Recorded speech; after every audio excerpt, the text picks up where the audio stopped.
నా మీద చెయ్యి వేసావంటే దాని పరిణామాలు భయంకరంగా ఉంటాయి. ఈ మహేంద్ర మర్డర్ చేయాలని ఒకసారి మనసులో అనుకున్నాక ఆ వెధవని గాగుల్లోకి వెళ్ళినా కూడా కనిపెట్టలేరు. అది గాగుల్ కాదు, గూగుల్. నువ్వు నాకన్నా ఎక్కువ చదువుకున్నాను పొగరు కదా, నిన్నిక కోయినే బచాయిగా. వెల్డన్ మిస్టర్ మహేంద్ర, మన రాష్ట్రంలోనే రౌడీయిజం లేకుండా చేశారు. మీ సేవలను ప్రశంసిస్తూ గవర్నమెంట్ మీకు పరమవీర చక్ర అవార్డు ఇవ్వబోతోంది. అవార్డా? సార్ ఏటైంది సార్? అయ్యో, రాత్రి నిద్ర వచ్చి కళ్ళు మూసుకుంటే గలీజ్ కళ్ళు వస్తున్నాయి. ఏంది సార్ ఆ పిచ్చి కళలో? ఊళ్ళో ఉన్న రౌడీలందరినీ ఎన్కౌంటర్ లో కాల్ చేశానంట. గవర్నమెంట్ నన్ను మెచ్చుకుని అవార్డు ఇచ్చిందంట. సార్ ఇది సూపర్ కళే కదా సార్. ఏమయ్యా, ఏందయ్యా సూపరు? ఊళ్ళో ఉన్న రౌడీలంతా చచ్చిపోతే మనకెవరయ్యా కాసులు ఇచ్చేది? నైనా మనకి అవార్డు ముఖ్యం కాదు, కలెక్షనే ముఖ్యం.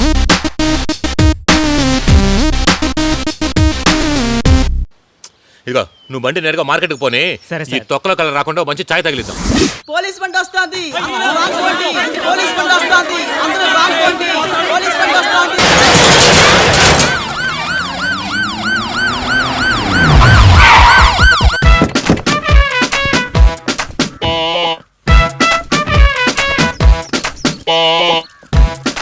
ఓ 2 కట్టింగ్లు వేసుకోవచ్చు, ఉంచు, పోయేప్పుడు చూసుకుందాం. నువ్వు కేక సారు.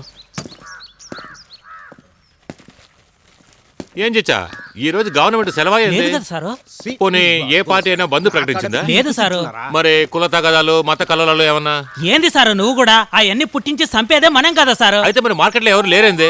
నాకే అర్థం కాలేదు. ఒక్క పురుగు కూడా లేదే, ఏడకు పోయింటారు. మధ్యాహ్నం పైన కదా వచ్చేది, ఈ రోజు అరే వచ్చేసేది. అదే అర్థం కావడంలే. ఓహో, ఇదిగో చిచ్చో, సార్ ఈ మార్కెట్ పోర్మొక స్థలమే కదా. అవును సార్.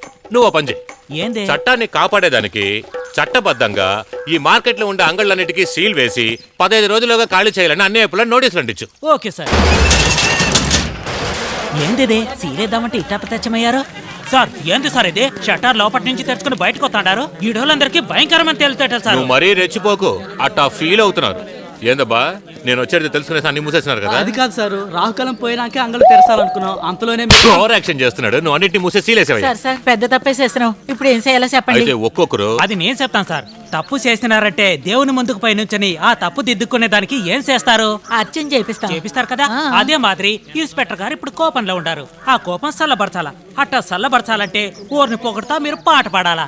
ఎవరు ఎక్కువగా పొగడతా పాట పాడతారో ఆ అంగడి పక్క 1 రోజుల పాటు ఇన్స్పెక్టర్ ఒంటి కంటతో కూడా చూడరు. ఇదేదో సూపర్ గా ఉందే, నేను వెంటనే 5 చేస్తా. Thank you sir. ఆడాలంటే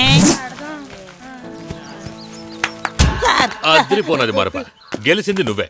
ఇంకో నెల పాటు నీ అంగడి పక్క నా కన్నే పడదేంది.